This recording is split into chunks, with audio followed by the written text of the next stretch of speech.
السلام علیکم، میں حسن تیمور جکھر اور آپ دیکھ رہے ہیں ٹی وی ٹوڈے ڈیجیٹل۔ ملک میں انتخابی گہما گہمی کافی بڑھ گئی ہے اور آج میاں نواز شریف بھی ایک طویل بریک کے بعد میدان میں اتر آئے ہیں، جس سے یہ واضح ہوتا جا رہا ہے کہ اب الیکشن ہر صورت 8 فروری کو ہی ہوں گے۔ دوسری جانب بلاول کی جو شعلہ بیانی ہے وہ تو بڑھتی ہی چلی جا رہی ہے، اور وہ اگر آپ نے دیکھا ہو ہر جگہ جا کے فری بجلی کے اوپر جس طرح وہ زور دے رہے ہیں، مجھے لگ رہا ہے کوئی ان کے ہاتھ کوئی شاید کوئی ایسا خزانہ لگ گیا یا کوئی ایسا ڈیم لگ گیا جس کا افتتاح وہ 8 فروری کے بعد کریں گے۔ انتخابی گہما گہمی کے حوالے سے ہم تجزیہ لینے کے لیے ہمارے ساتھ موجود ہیں امتیاز شاد، سینئر صحافی اور تجزیہ کار ہیں۔ ان سے ہم جانیں گے کہ یہ میاں نواز شریف کی جو آمد ہے کیا یہ انتخابات کو ویلیڈیٹ کرتی ہے، اور وہ جو انہوں نے بیانات دیے ہیں کیا وہ عوام کو ٹریک کر پائیں گے؟ بہت شکریہ حسن صاحب۔ بات یہ ہے کہ میاں محمد نواز شریف صاحب جو ہیں وہ جب سے لندن سے واپس آئے ہیں، ایک مینار پاکستان کے اوپر جو انہوں نے جلسہ کیا، اس کے بعد سے اب وہ میدان میں نکلے۔ وہ بیسیکلی جلسہ تو نہیں تھا، وہ تو جو ان کا ویلکم تھا، سمن استقبالیہ تھا ان کے لیے، بس وہی ویلکم میں عوام الناس میں جو نظر آئے بظاہر وہ مطلب ان کی پہلی انٹری تھی۔ اس کے بعد جو ہے وہ آج نظر آئے ہیں عوام کو خطاب کرتے ہوئے، اور میاں محمد نواز شریف صاحب نے اپنے خطاب کے اندر جو بات کی ہے، ویسے تو توقع کی جا رہی تھی کہ وہ کوئی بیانیہ دیں گے، ایسا جو پہلے والا بیانیہ نہیں ہوگا جس کو عوام پسند نہیں کرے گی۔ ان کا آج بھی بیانیہ وہی ہے جس بیانیوں کو لے کر وہ اس وقت سے چلے ہوئے تھے جب وہ حکومت سے نکالے گئے تھے، لیکن اس وقت ان کا ووٹ کو عزت دو کا بیانیہ تھا، اب وہ تبدیل ہو چکا ہے، اور اب جو ان کا بیانیہ ہے وہ سیم وہی ہے کہ مجھے 2017 کے اندر نہ نکالا جاتا، میری حکومت نہ ختم کی جاتی تو میں ملک کے اندر مہنگائی ختم کر دیتا، یا خوشحالی ہوتی اور شہد اور دودھ کی نہریں بہہ رہی ہوتی اور کسی قسم کی کوئی پرابلم نہیں ہونی تھی، روزگار ہوتا، نوکریاں ہوتی۔ یہ وہ والی باتیں کر رہے ہیں، اور ساتھ ہی وہ کہہ رہے ہیں کہ مجھے اگر نکالا نہ جاتا تو ملک کے اندر جو ہے وہ بجلی کا ہم نے بحران پہلے ختم کیا تھا، بجلی مہنگی نہ ہونے دیتے۔ تو یہ وہ باتیں ہیں جو مجھے نہ نکالا گیا ہوتا تو میں یہ کر دیتا، مجھے نہ نکالا گیا ہوتا تو میں وہ کر دیتا۔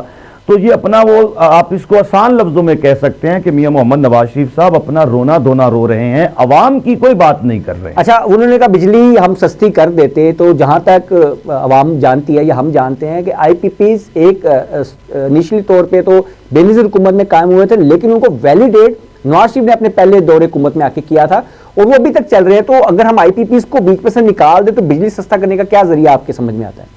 دیکھیں، بجلی جو ہے وہ سستی کرنا یا نہ کرنا یہ تو ایشوز ہی بات کیا نا۔ پہلی تو بات یہ ہے کہ اس ملک کے اوپر 40 سال تک حکمرانی کرنے والے اگر آج یہ کہہ رہے ہیں، جیسے بلاول بھٹو کہہ رہا ہے میں بجلی مفت فراہم کروں گا 300 یونٹ والوں کو، یہ باتیں ان کو آج یاد آ رہی ہیں، عوام چکی میں پس چکی ہے۔ مسئلہ یہی ہے کہ یہ پھر ابھی بھی 2 پارٹیاں میدان میں کھڑی ہیں، مسلم لیگ نون اور پاکستان پیپلز پارٹی۔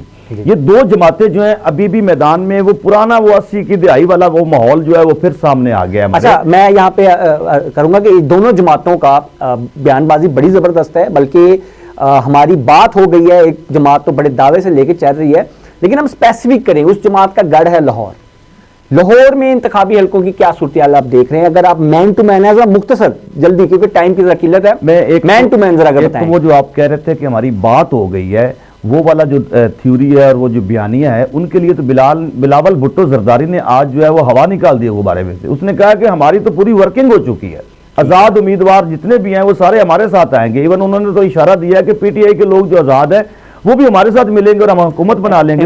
اس پہ ایک الگ پروگرام ہم کریں گے کہ واقعی ایک پوری سائنس ہے، اور بالکل اس کا جو اگر ہم اس کو قوانین کے تحت بھی دیکھیں تو آزاد نے کہیں تو جانا ہے، اس پہ ہم ایک الگ پروگرام کریں گے۔ ابھی آپ لاہور کے حلقوں کے اوپر اگر ہمیں مختصر یہ دیکھیں، آپ دیکھیں 14 حلقے ہیں کل، اور 14 حلقوں میں موٹی موٹی سی بات ہے کہ جو 117 حلقہ ہے اس کے اندر نہ نون لیگ نے بندہ کو کھڑا کیا، نہ کوئی پی ٹی آئی کا کوئی جاندار بندہ ہے، تو وہاں پر علیم خان جو ہے وہ موجود ہے، اور وہ ظاہر ہے وہ سیٹ کہا جائے تو ہم پرانے سابقہ پی ٹی آئی کو ہی دے دی گئی، تو وہ ان کا مطلب بہرحال علیم خان کی ایک ورکنگ بھی ہے اور وہ نکال سکتا ہے سیٹ۔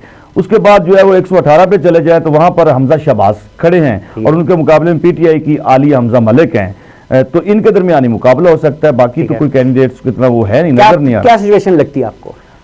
دیکھیں، یہ پریڈکٹ کرنا تو بڑا مشکل ہو جاتا ہے، اس کی وجہ یہ ہے کہ گراؤنڈ پہ کچھ اور ریئلٹی ہے، کچھ حکومت بنانے والوں کا مزاج کچھ اور ہے، تو ہم اس کو اگر درمیانی سا راستہ نکالیں تو پھر حمزہ شہباز سیٹ تو لے جائے گا، کیونکہ حمزہ شہباز اور تو کوئی کھڑا نہیں ہے۔ جی، اور اس کے بعد جو ہے وہ 119 کو دیکھے تو وہ مریم نواز صاحبہ کھڑی ہیں. اب مریم نواز صاحبہ کے مقابلے میں بھی کوئی کینڈیڈیٹ اس طرح کا وہ نظر نہیں آ رہا. وہ ایک خاتون تھی پی ٹی آئی کی, وہ ظاہر ہے اس کو نہیں مطلب اجازت ملی ہے جو بھی ہوا, جس پہ بڑی سوشل میڈیا پہ بڑی میمز بن رہی ہیں, دلچسپ ہم یہاں ذکر نہیں کرتے لیکن وہ مزے کی دیکھنے والی. جی.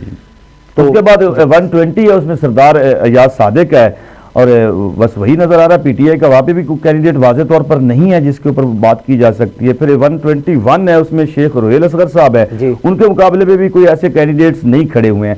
تو یہ لگتا ہے ایسے کہ جیسے کچھ چیزیں مینج ہوئی ہیں. اس کے بعد 122 کو غیر معروف جو نام آپ سمجھتے ہیں کہ اس الیکشن میں وائپ آؤٹ ہو جائیں گے, تو پھر وہ اس ویو کا یا جو عوام میں ایک نظر نہیں آتی, مطلب دیکھیں وہ تبھی آپ دیکھیں, میں آپ کو پھر بتاؤں, جو پی ٹی آئی کے لوگ ہیں اور وہ الیکشن لڑ رہے ہیں, اس کے لیے انہیں آن بھی کرنا پڑے گا. اور کون بتائے گا کہ یہ پی ٹی آئی کا ہے؟ اب اس کو بتانے کے لیے پی ٹی آئی کی اپنی جماعت کے اندر بھی تو دراڑیں پڑ چکی ہیں, ان کی اپنی تنظیمی ڈھانچہ بھی تو نہیں موجود ہے. اس لیے وہ سارا یہ فائدہ الٹیمیٹلی جائے گا یہاں پہ لاہور کی حد تک, تو میں سمجھ رہا ہوں کہ فائدہ نون لیگ کو پہنچے گا.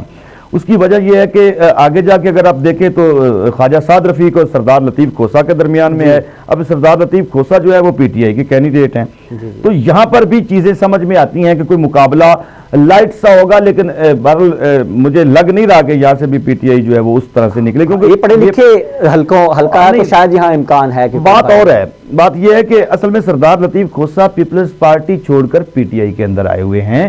یہ ایک بڑا اثر ہوتا ہے ان چیزوں کا. آپ بظاہر تو کہہ سکتے ہیں کہ بوم بڑا بنا ہوا ہے, لیکن یہ جو آپ کا گراؤنڈ ہوتی ہے نا جی, اس کے اوپر آپ اتر کر دیکھیں گے تو آپ کو معلوم ہوگا کہ خواجہ سعد رفیق کا بڑا کام ہے, ان کا حلقے کے اندر بڑا اثر و رسوخ بھی ہے. ٹھیک. پھر اس کے بعد قابل ذکر حلقہ جو آپ اس پہ کر سکیں. ہاں, قابل ذکر حلقہ جس میں مقابلہ ہو سکتا ہے, وہ حلقہ مجھے لگ رہا ہے کہ وہ 126 یعنی 126 حلقہ جو ہے نا لاہور کا, سیف الملوک کھوکر اور کرامت کھوکر اور سیف الملوک کھوکر, ادھر مقابلہ ہو سکتا ہے. اور پھر اس کے بعد 127 پر بھی مقابلہ مجھے نظر آ رہا ہے. وہاں پر بھی چونکہ ظہیر عباس کھوکر کھڑے ہیں, اور یہ ملک کرامت کھوکر کے بھتیجے ہیں آئی تھنک, تو یہ مقابلہ یہاں پر ہو سکتا ہے. بلاول بھٹو بھی زرداری بھی یہاں پر ہیں, اور عطا تارڑ بھی یہاں پر ہے. یعنی کہ آپ یوں سمجھ لیں کہ مقابلہ پی ٹی آئی اور پیپلز پارٹی میں ہوگا. ہاں, یہاں پہ مقابلہ پی ٹی آئی اور پیپلز پارٹی میں ہو سکتا ہے, ادروائز نہیں ہے. ہاں, ایک حلقہ اور بھی ہے, وہ آپ کو یاد ہوگا کہ وہ بڑا فیمس حلقہ ہے جہاں پر ڈاکٹر یاسمین راشد اور میاں محمد نواز شریف صاحب کے درمیان پہلے 120 ہوتا تھا, اب 130 ہے. اب 130 ہے. اچھا, اس حلقے کے اندر جو ہے وہ مقابلہ ہوگا. بہرحال یہ میں آپ کو بتا دوں, جس کو آپ کہہ رہے ہیں نا کہ وہ بڑا پی ٹی آئی کا بڑا شور شرابہ ہے, ڈاکٹر یاسمین راشد تو سیدھا پی ٹی آئی کا چہرہ ہے, وہ تو سب لوگ جانتے ہیں, ان کا نشان بھلے جو بھی ہو.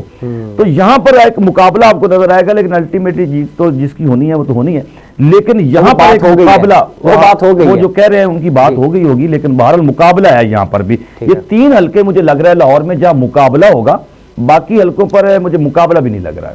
چلیں جی, آپ نے بڑا اچھا تجزیہ پیش کیا. لبے لباب اس پوری بات کا یہ لگا کہ جو الیکشن میں اترنے والی قوتیں ہیں, ان میں سے ایک پہلے سے یہ دعویٰ لے کے چل رہی ہے کہ ان کی بات ہو گئی ہے. پھر بھی انہیں لگتا ہے کہ لاہور کے مختلف حلقوں میں ان کی بات ہونے کے باوجود بھی ان کو ٹف ٹائم مل سکتا ہے, کیونکہ عوام کے اندر ایک اور رائے پائی جاتی ہے جو ہم گاہے بگاہے آپ کو آگاہ کرتے رہتے ہیں.